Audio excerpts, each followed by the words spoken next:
गाड़ी से उतरेले पंकज जीजा टीसन पर भूला गईले। पूछता रे ससुर जी के घरवा तो सार के बियाह हुए।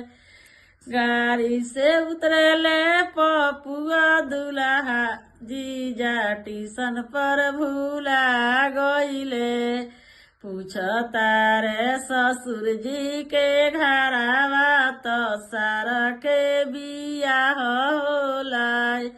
जेकरा दुआरा आजन बाजन बाजत होई है साजन लोग बैठल होई है। जेकरा दुआरा आजन बाजन बाजत होई है साजन लोग बैठल होई है।